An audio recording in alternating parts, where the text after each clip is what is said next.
Beaucoup pensent que les blogs n'ont aucun intérêt avec l'explosion de Facebook et Twitter. Je pense le contraire. Si vous avez quelque chose d'important, c'est l'occasion. Ouvrez un blog, créez un blog, c'est bon pour votre marque. Ça fait un point de rassemblement de ce que vous pensez, en plus de 140 caractères sur Twitter ou en plus de quelques lignes ou de photos sur Facebook.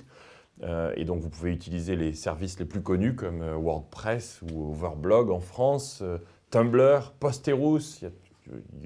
Vous avez beaucoup le choix, bien sûr. Et commencer à écrire. Pourquoi un blog? Tout simplement parce que ça crée un point de rassemblement de votre communauté qui est centralisé et qui permet aux gens de commenter chez vous plutôt que de le faire sur les réseaux sociaux. Mais encore plus important que ça, le blog vous permet de montrer que vous prenez le temps de réfléchir à quelque chose de plus important que si vous le faisiez de manière quotidienne, comme vous le faites d'habitude sur les réseaux sociaux. Donc, je vous donne un exemple.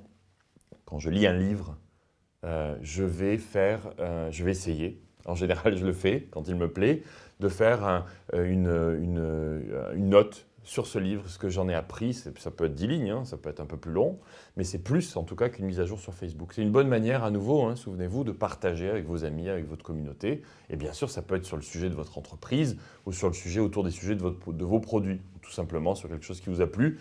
J'ai adoré le livre Blink de Malcolm Gladwell, que je vous recommande si vous lisez l'anglais. Je ne sais pas s'il est traduit, mais Blink, c'est, vous savez, les premières minutes quand vous rencontrez quelqu'un, l'impression que vous avez de cette personne.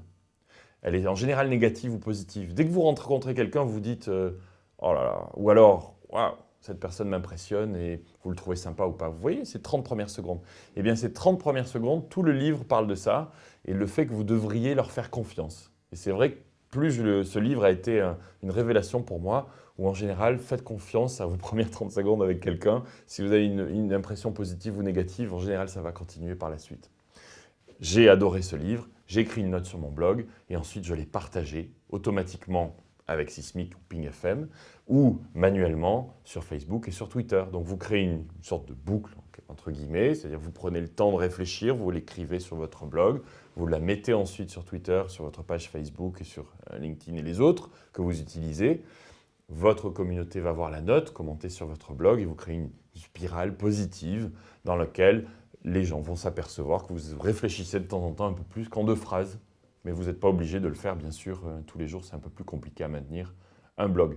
C'est plus difficile aussi parce que si vous ne le faites pas régulièrement, ça a tendance à paraître un petit peu vide. Donc, utilisez vraiment plus les réseaux sociaux, mais vous pouvez, si vous avez plus à dire, créer votre blog. Je vous le recommande. C'est très important et c'est très utile.